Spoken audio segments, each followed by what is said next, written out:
Hi, I'm Susanna Bowling, and this is live from the Hotel Edison. Someday my prince will come. Wait, he's here. Yes, I actually know a prince. Today's guest is His Highness Prince Mario Max Schaumburg Lippe, and I'm going to let you finish the title. Well, this is a fabulous welcome with a song. Thank you so much. And you got a beautiful voice. So this is actually the most beautiful start of any interview I've ever given. Thank It's different. It's very different and it's lovely. So I'm Prince Mario Max, and my family is my father, His Highness Prince Waldemar Schaumburg-Lippe, and my mother, Her Highness Dr. Antonia, Princess of Schaumburg-Lippe. And I live in America, in the United States. This is home to me. I moved to America because I feel it's just the most fabulous and welcoming place to live. And so I try to bring my European heritage and my upbringing to America and spread some of the good things I grew up with. And so I'm in Hollywood and work in the entertainment industry. I'm a working royal. And I came actually over years ago with a show I did in Europe for many years, for 11 years. And I hosted the Royal News. It was a show called Astro Royal, and I started it, and it became a big success. And every week we would talk about all the current royal topics, about the fellow royals, about all the royal families. And doing that, I got strongly inhaled and hooked up to the entertainment industry. And then I started to produce. So I did a documentary on the Oscar award-winning legend, Margaret O'Brien. And Margaret is known for Have Yourself a Merry Little Christmas, which was written for her and sung to her by Judy Garland. And I did the documentary on Margaret, and we won the Culver City Film Festival and several film festivals with it. And so this led me more and more into the world of production, next to hosting, production, and acting. So it all unified the worlds. And then I met Robert W. Cabell, and Bob, as I call him, is a playwright, and he did great shows like Pretty Faces, the Large and Lovely musical, and he put me in as Roger, so I was the lead in his musical. We did that in Oregon. Then he had written another show called The 12 Days of Christmas. And you know how it is producing, you always need to see where's the best market for your show. So Germany needed a Christmas show. And Bob said, well, I have this little Christmas show. And then the people from this massive stadium venue, they said, we need a big Christmas show. So he said, I can do that. And then they said, we need orchestration for a full orchestra. And Bob, as he is, said, no problem, I'll do that. And there I was premiering the 12 Days of Christmas, that time in Germany.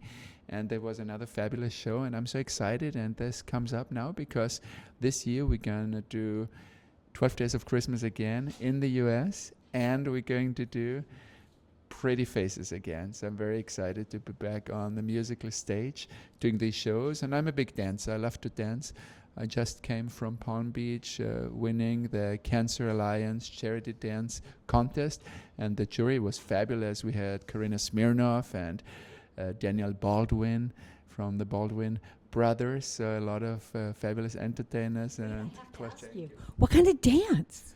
So I did a very cool dance that was a mix of a waltz to start it very princely, very royal, and then it turned into a very fast song by Pitbull, Fireball.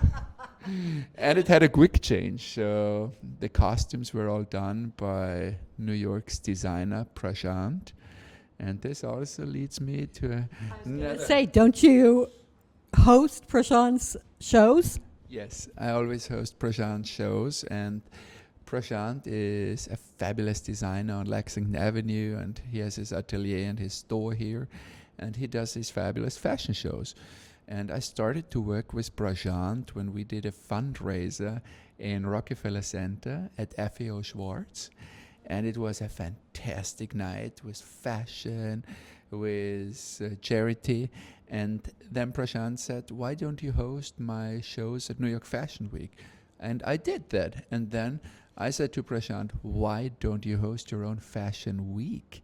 And he does that now. So he started Heritage Fashion Week last year, and we are now going into our second year of Heritage International Fashion Week.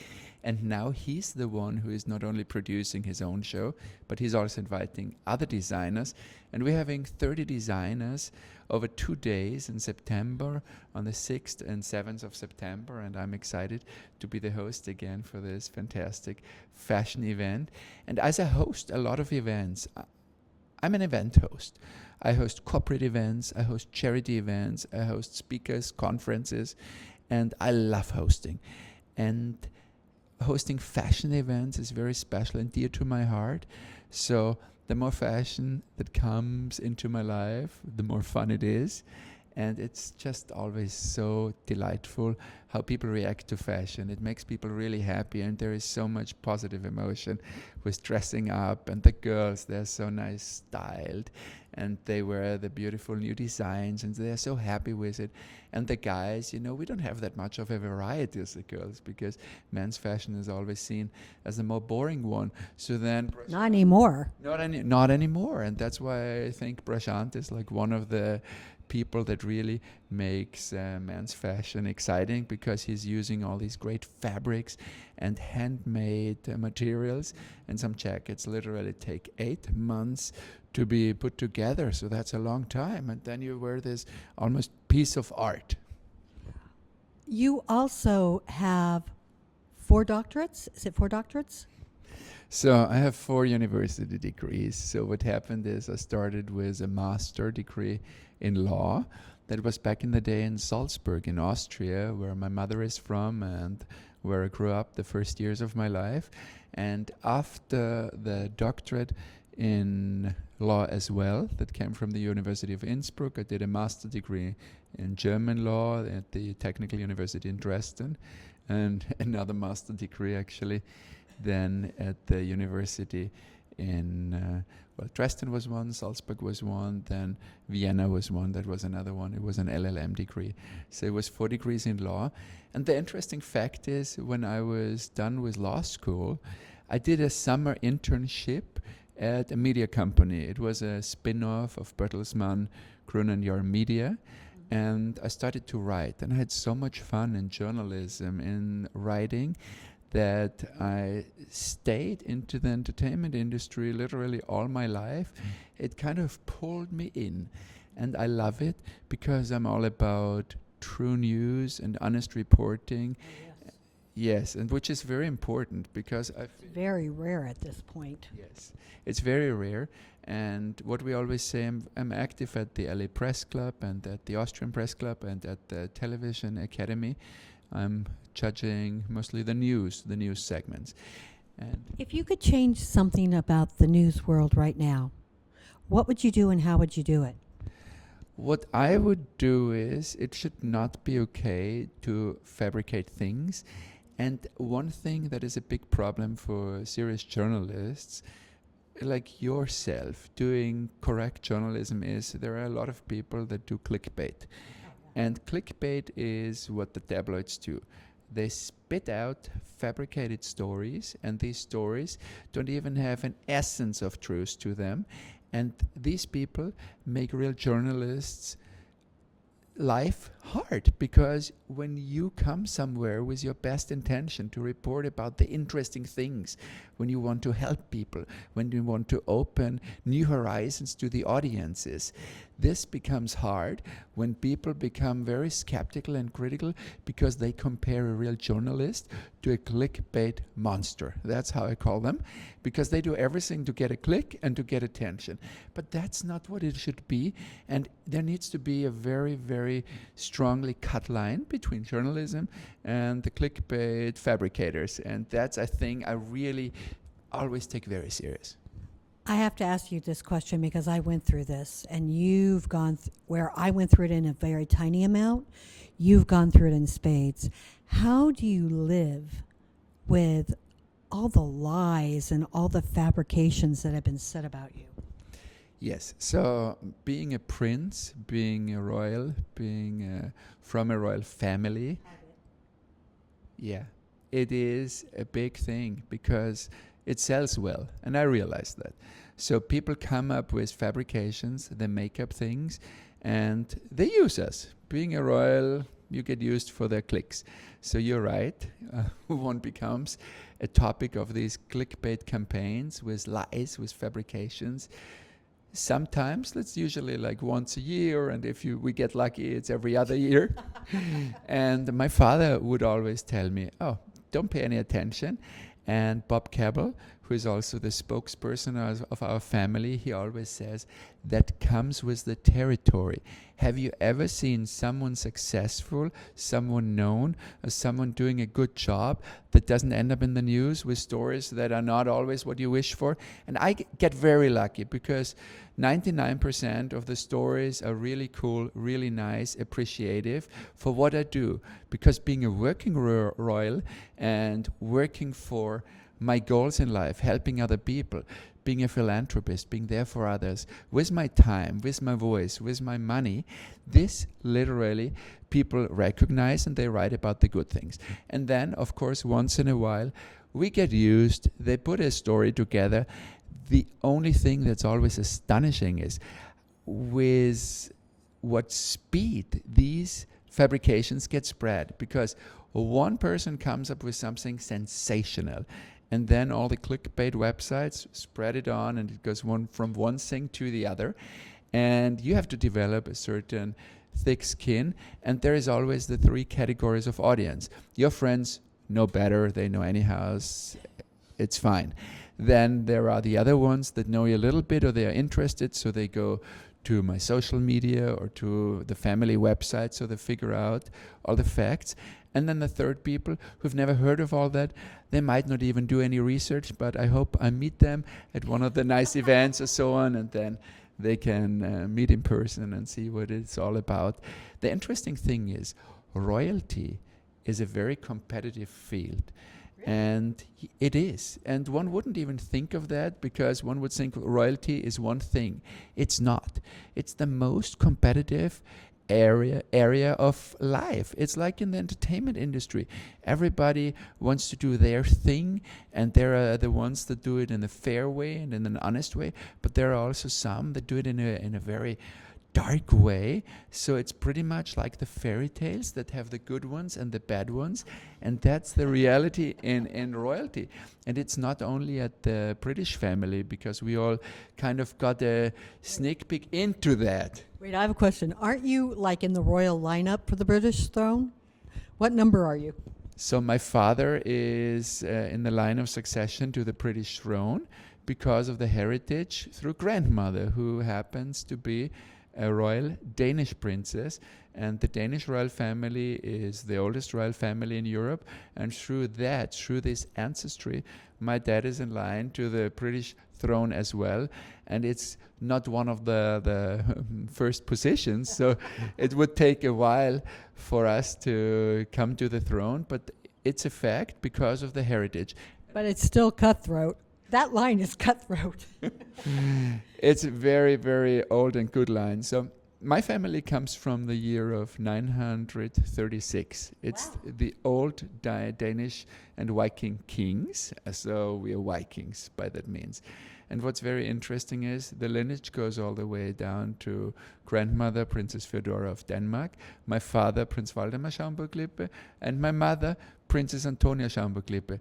And what a lot of people don't even realize, these families always have different lines. And for example, in my family, with this wonderful royalty, that's a line that separated from another line, Schaumburg, in 1842. And for example, these lines are not even affiliated, and they are like cat and mouse, not the best friends even. So royalty is all about family dynamics, and they're always the ones that want to do something in life. Then there are the ones that ride the coattails. I have one of those too. He's always commenting me. So that comes with the territory. But that will never distract me from my life mission. I want to help people. Is Lippe Viennese? does that part come from Vienna? So Schaumburg Lippe is actually a German princely family, and our line is the one that is the royal one because of the Danish grandmother and Danish great-grandmother. So in 2 generations, a Schaumburg Lippe prince married a princess of Denmark, and that is only my father's line, so we're very, very proud of that heritage, and that makes us the royal line within all the Schaumburgs. And one thing that is, we have a strong tie to Austria, because back in the day, Austria, Hungary, Bohemia was the big Austrian Emperor's Reich, right? And 1842, when the Schaumburg split into 2 lines, it was the one, our Royal Danish line, that got the castle in Bohemia called Castle Nachod. So in the old Austria, you're completely right. And the other Schaumburg line stayed back in Germany. And so my father was actually an heir to the Austrian, to the Bohemian line with the Castle Nachod, which we visited many times. And my dad installed a beautiful exhibition on our family in this Nachod Castle. It's now north of Prague. And the old Austria is now, of course, the Czech Republic, right? The reason I ask it is because you say Lippe, and I think Lippe's on stallions because I was a huge fan of those horses. You do a lot of philanthropy. Can you talk a little bit about that? I love to help other people, and I feel we have to have a life mission and a life purpose, every one of us. And I'm very grateful for everything I have in my life. I've had this wonderful upbringing. I have this beautiful life in America, and I get to meet so many wonderful people. And what is my way to give back is to help others. And there are certain charities I especially love. For example, every year I get to co-host a wonderful event called the Holiday Cabaret. It's in Palm Beach. And this is for an organization called the New Haven for the Newborns. And so when women struggle having their baby, or even when they think they're giving up their baby, that happens a lot, that they just end literally at the steps of a church, or that they are just put on a bench at the park. And so what we do is we have these beautiful blacks at the hospitals, at the fire stations, at the police stations, and they have a number. And without any need, no stories asked, no questions asked, women can get help to raise their babies, or if it's really, really that difficult for the moment, they're going to get help. And so we don't want that any baby gets abandoned and loses then their life, because of course the little kids, they are helpless. And so I'm very much into supporting this, and every year we have our gala in December. Then I'm a big supporter of the Princess Grace Foundation. I love how they help the artists. Yes. And I'm friends with the Princess Grace Foundation for decades, I have to say. And when I lived in Monaco, we already had close ties, my father, my mother, and Prince Albert and his foundation and myself. And so I love to support the Princess Grace because they support the artists. And I was just called the other day by the Ballet Support Foundation, and they said, "Oh, we need you for a new world premiere of a ballet dedicated to Serena Williams. And it's going to be a big benefit event. Would you like to host for us the red carpet?" And I said, "When is it happening?" They're like, "Pack, you need to be there in 2 days." And I'm used to that in the entertainment industry. Sometimes things go very quick, and sometimes things take a very long time. So, but this was very quick, and I was there, and I supported the arts, the dancing. And as a dancer myself, a professional dancer, performer, but also as a dancer with love to ballroom, which I do for fun, I immediately went, boarded a plane, and supported this foundation for the artists, for the ballet dancers, and it was also a very, very great thing to do.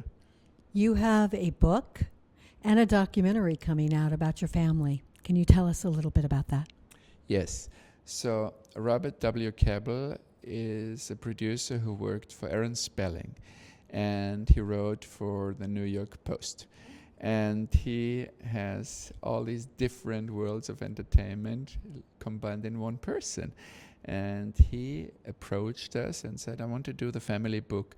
I know your family for decades now, and I love your family.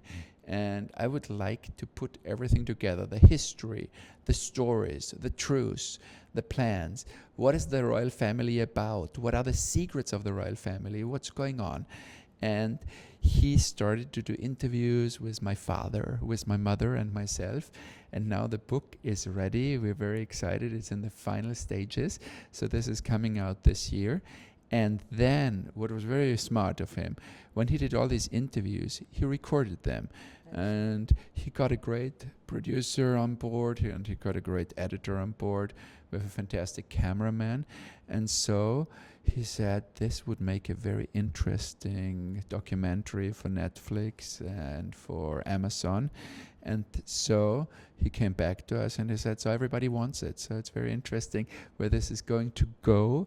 And it's also in final editing. It's a documentary about the royal family, about the royal life, and about Prince Mario Max and his parents.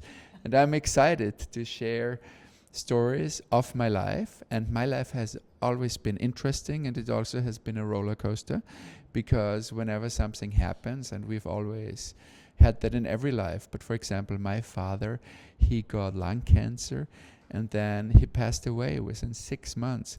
So I'm a big supporter of the Cancer Alliance, and I want to make people aware to live as healthy as possible, and also to enjoy every day of their lives, because life can shift and change so extremely quickly. And the most important gift hopefully we can have or maintain is health. And there actually it already stops. So when you got your health, or when you feel good, that is already the biggest gift you can have in life, and everything else is an add-on. And all these things we think that are so important are not the most important things. When we lose someone like a dear relative or someone we love and care for, so that's an important thing. Yeah, and then also my next step in life, I feel, is going to be create my own royal family by having. Is there a princess in mind? So, the princess thing, that's quite difficult, I have to tell you, because this comes with being by my side. There is a lot of press. There is a lot of media tum-tum, and I'm actually looking for my princess that is resistant to all the outside world, whatever is written, nice or not so nice. I'm looking for this very strong character, for this very strong, beautiful soul and heart, like my mom and my dad were together. I loved this. It was such a genuine, such a strong, and such a true love. And I'm looking for the same thing, and I'm single at the moment, but I can't wait to have the princess of my life, and then have maybe 2 children if we're blessed by that. But this is actually the next step I'm looking for, because my life goes very well. I have a nice career. I work very hard, and I'm successful in what I'm doing. So now is the perfect time to start a family. And yeah, so to the princesses out there, maybe it's going to be an American princess. I love where this has gone. I am so grateful to Romel Gopez and the Hotel Edison for putting us up here, for Magda Katz, who always makes us look good and sound good, for Chuck Armstrong for Wonderama for getting rid of the shadows. I'm Susanna Bowling. This has been live from the Hotel Edison, and you've now met a prince.